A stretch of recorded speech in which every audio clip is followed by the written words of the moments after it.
Hello friends, welcome to choice recipes. இன்றைக்கி நம்ம சேனலில் சூப்பரான ஒரு ஸ்வீட் ரெசிபி தாங்க பார்க்க போகிறோம்.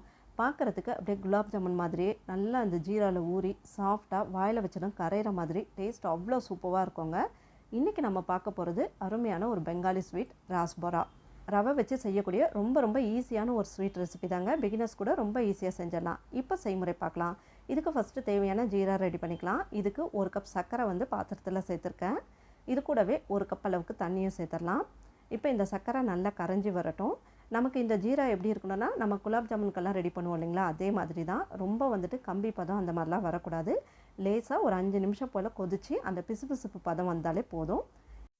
இப்போ பார்த்திங்கன்னா நல்லா ஒரு 5 நிமிஷம் போல் கொதிச்சிடுச்சு. நான் சொன்ன மாதிரி அந்த பிசுபிசுப்பு பதம் வந்துடுச்சு. நம்ம குலாப் ஜாமுனுக்கு எடுப்போம் இல்லைங்களா, அந்த பதம் ஞாபகம் வச்சுக்கோங்க, கரெக்டாக இருக்கும். இப்போ ஸ்டவ் ஆஃப் பண்ணிவிட்டேன். இதில் அந்த சர்க்கரை கிறிஸ்டலைஸ் ஆகாமல் இருக்கிறதுக்கு 1 டீஸ்பூன் லெமன் ஜூஸ் சேர்த்துருக்கேன். அடுத்து வாசனைக்காக 4 ஏலக்காய் தட்டி வச்சுருக்கேன். இதையும் சேர்த்துட்டு இதை நல்லா மிக்ஸ் பண்ணிவிட்டு இறக்கி வச்சிடலாம். இந்த பாகு நல்லா ஆறட்டுங்க, அதனால தான் முன்னாடியே இதை ரெடி பண்ணிவிட்டேன். இதை இறக்கி வச்சிடலாம். அடுத்து இதுக்கு தேவையான மாவு ரெடி பண்ணிக்கலாம். இதுக்கு பேனில் 1 டேபிள் ஸ்பூன் அளவுக்கு நெய் சேர்த்துருக்கேன். நெய் மெல்ட் ஆனதும் 1/2 கப் அளவுக்கு ரவை சேர்த்துக்கலாம். உப்புமாவுக்கு யூஸ் பண்ணுவோம் இல்லைங்களா, அந்த நார்மல் ரவை தான். இப்போ இந்த ரவையை ஒரு 2லேருந்து 3 நிமிஷம் போல் நல்லா வறுத்துக்கலாம். ரவையை வறுக்கும்போது அந்த கலர் மாறக்கூடாது. நல்லா வறுப்பட்டு அந்த வாசனை வந்தால் போதும்.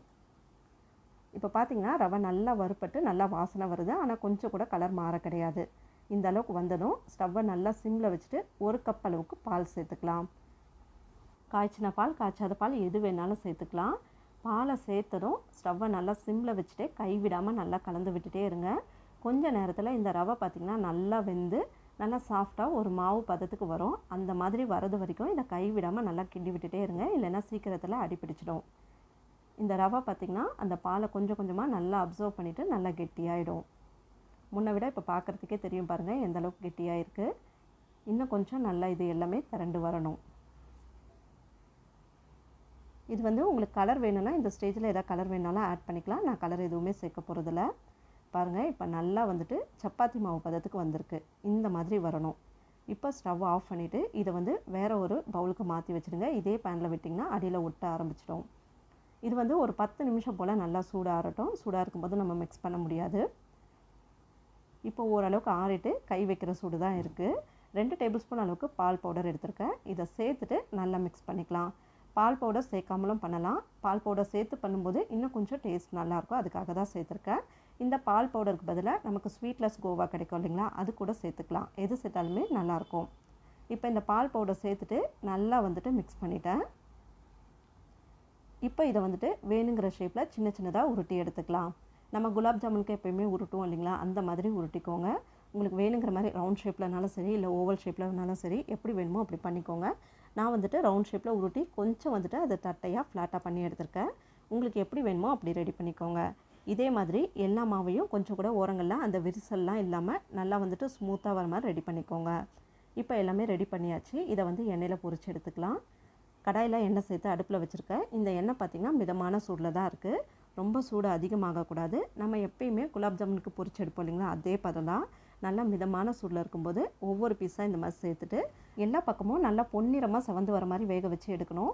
எண்ணெய் மிதமான சூடில் இருந்தால் தான் அந்த மாதிரி நல்லா வெந்து வரும். ரொம்ப சூடு அதிகமாக இருந்துச்சுன்னா சீக்கிரமாக மேலே கலர் மாறிடும், உள்ளே சரியாக வேகாது.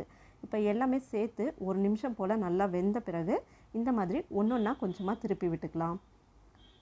கொஞ்சம் வெந்த பிறகு தான் இந்த மாதிரி திருப்பி விடணும். வேகாமலே திருப்பினிங்கன்னா உடைய ஆரம்பிச்சிடும். இப்போ எல்லாமே திருப்பி விட்டுட்டேன். இது நல்லா செவந்து வர வரைக்கும் இந்த மாதிரி ஒரு கரண்டி வச்சுட்டு நல்லா கலந்து விட்டுட்டே இருங்க. அப்போ தான் எல்லா பக்கமும் ஒரே ஈவனாக ஒரே கலரில் வெந்து வரும். இல்லைனா ஒரு பக்கம் கொஞ்சம் டார்க்காகவும் ஒரு பக்கம் லைட்டாகவும் இருக்கும்.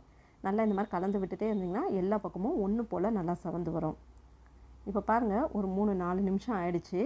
நல்லா மிதமான தீயில் தான் வேக வச்சேன். எல்லா பக்கமும் ஒரே கலரில் நல்லா பொன்னிறமாக செவந்து வந்திருக்கு. இந்த மாதிரி வந்ததும் எண்ணெயிலேருந்து வெளில எடுத்து வச்சிடலாம். இதே மாதிரி மீதி இருக்க எல்லா பீஸையும் சேர்த்துட்டு நல்லா வேக வச்சு எடுத்துக்கலாம். 1/2 கப் ரவை தாங்க எடுத்துருந்தேன். அதுக்கு மொத்தம் பார்த்திங்கன்னா 16 பீஸ் வந்திருக்கு. இப்போ பாருங்கள், செகண்ட் சேர்த்தனும் எல்லாமே நல்லா செவக்க வெந்துடுச்சு. இப்போ இதுவுமே கொஞ்சம் ஓரளவுக்கு சூடு ஆறிடுச்சு. இப்போ சர்க்கரை பாகில் இதை சேர்த்துடலாம். ரொம்ப சூடாக இருக்கும்போது சேர்த்தோன்னா ரொம்ப அந்த பாகு உறிஞ்சி ரொம்ப சாஃப்டாக உடைய ஆரம்பிச்சிடும். அதனால் கொஞ்சம் மிதமான சூடுக்கு வந்த பிறகு சர்க்கரை பாகம் நல்லா ஆறின பிறகு இதை சேர்த்துக்கோங்க. இப்போ சேர்த்துட்டு நல்லா கலந்து விட்டு ஒரு 2 மணி நேரம் போல் நல்லா ஊற விட்டுருங்க. இப்போ பாருங்கள், நல்லா ஒரு 2 மணி நேரம் போல் ஊறிடுச்சு. பார்க்குறதுக்கே அவ்வளோ ஒரு சாஃப்டாக நல்லா ஜூஸியாக வாயில் வச்சதும் கரையிற மாதிரி இருக்குது. டேஸ்ட்டுமே ரொம்ப சூப்பராக இருந்ததுங்க. மிஸ் பண்ணாமல் இந்த ரெசிபியை நீங்களும் ட்ரை பண்ணிவிட்டு எப்படி இருந்ததுன்னு மறக்காமல் எனக்கு கமெண்ட் பண்ணுங்கள். உங்களுக்கு இந்த ரெசிபி பிடிச்சிருந்தா வீடியோவை லைக் பண்ணி உங்கள் ஃப்ரெண்ட்ஸோட ஷேர் பண்ணிக்கோங்க. மீண்டும் அடுத்த வீடியோவில் பார்க்கலாம்.